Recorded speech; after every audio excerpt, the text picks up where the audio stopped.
તમે ઈશ્વરને માનો કે ન માનો, ભજો કે ન ભજો, એનાથી ઈશ્વરને કાંઈ ફરક નહીં પડે, તમને ફરક પડશે. તમારા ઘરમાં ટ્રેડમિલ હોય અને એનાથી તમે કસરત ન કરો તો ટ્રેડમિલને શું ફરક પડે? કરો તોય તમને ફરક પડે, ન કરો તોય તમને ફરક પડે. ઈશ્વરને ભજો તો ઈશ્વર કાંઈ ડીલે થઈ જાય ને ઈશ્વરને ન ભજો એટલે એ હાવ દુબળો પાતળો થઈ જશે. ને કોઈ ભગવાનને એમ કે પ્રભુ કેમ હાવ આમ લેવાઈ ગયા છો, અને ભગવાન કહે કે હમણાં કાં કોઈ ભજન કરે છે, કોઈ મંદિરમાં આવતું નથી, એમ લાલો લેવાય ન જાય. ઈશ્વરને કાંઈ ફરક નથી પડતો. ફરક મને પડે છે, ફરક આપણને પડે છે.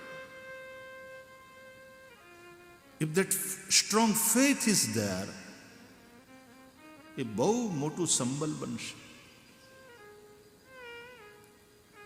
ઘણાને તો ઈશ્વરમાં જ વિશ્વાસ નથી, ઈશ્વરના અસ્તિત્વમાં વિશ્વાસ નથી.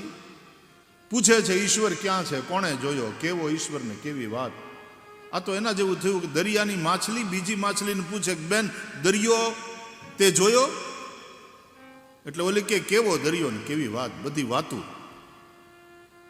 હવે દરિયાની માછલીને કોણ સમજાવે કે તું જેમાં જીવે છે એ દરિયો છે, જેના થકી જીવે છે એ દરિયો છે, તું જેમાં મરવાની ને વિલીન થઈ જવાની દરિયો જ છે.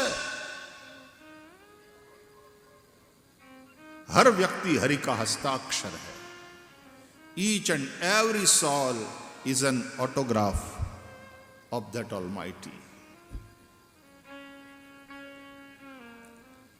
ये कौन पूछ रहा है कि परमात्मा कहां है? ये पूछने वाला कौन है? ये जो अंदर न बैठो हो तो पूछी शकाय, क्यांथी निकले छे आवाज? वो कौन चित्रकार है, वो कौन चित्रकार है?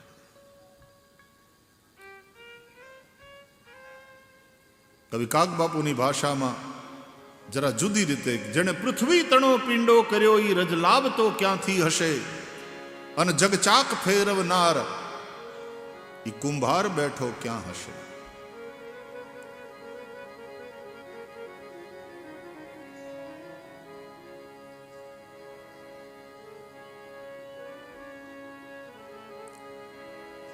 ये रंगरेज केवो हशे ने घेर बीबा केटલા હશે.